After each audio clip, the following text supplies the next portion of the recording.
அண்மை செய்தி.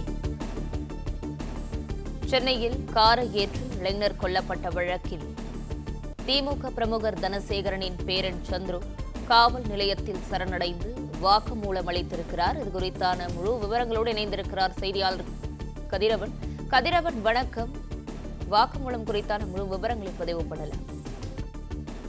திருமங்கலத்துல காதல் விவகாரத்துல 2 தரப்பு கல்லூரி மாணவர்கள் மோதி கொண்டதுல காரை ஏற்றி நிதின் சாய் என்ற இளைஞர் கொலை செய்யப்பட்டார். இந்த வழக்கில் முக்கிய குற்றவாளியாக கருதப்படும் சந்துரு நேற்று காவல் நிலையத்தில் சரணடைந்தார்.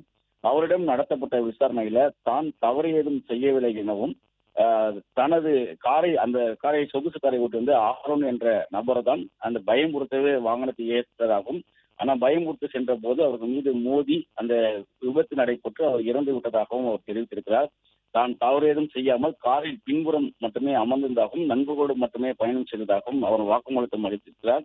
கொலை செய்ய வேண்டும் என்ற நோக்கத்தில் காரை ஆரோன் இயக்கவில்லை என்றும் அவன் வாக்குமூலத்தில் தெரிவித்திருக்கிறார். ஆனால் சிசிடிவி காட்சிகளை அவர் வேண்டுமென்றே அவர் காரை இயக்கி அவர் கொலை செய்ய நோக்கோடு சென்றது உறுதி செய்யப்பட்ட நிலையில் தற்போது கொலை வழக்கில் சந்துரு கைது செய்யப்பட்டு அவர் நீதிமன்றத்தில் ஆஜர்படுத்தக்கூடிய பணிகளில் போலீசார் ஈடுபட்டிருக்கிறார்கள். நேற்று இரவு அவர்கள் திருமங்கலம் காவல் நிலையத்திலும் சரணடைந்திருக்கிறார். சரணடைந்த அவரை கைது செய்து விசாரணை மேற்கொண்ட போதுதான் இந்த தகவலை அவர் தெரிவித்திருக்கிறார். ஏற்கனவே பிரணவ், சுதன் ஆகிய 2 கைது செய்யப்பட்ட நிலையில் தற்போது சந்துரும் கைது செய்யப்பட்டிருப்பதாகவும் காவல்துறை தரப்பில் தெரிவிக்கப்பட்டிருக்கிறது. ஆரோன் என்ற நபரை தேடி வருவதாகவும் இவர்கள் காரை இயக்கியதாகவும் காவல்துறை தரப்பில் தெரிவிக்கப்பட்டிருக்கிறது. பிளே ஸ்டோர் மற்றும் ஆப் ஸ்டோரில் இருந்து பாலிமர் செயலியை QR கோடு மூலம் பதிவிறக்கம் செய்யுங்கள். செய்திகளை உடனுக்குடன் பெறுங்கள்.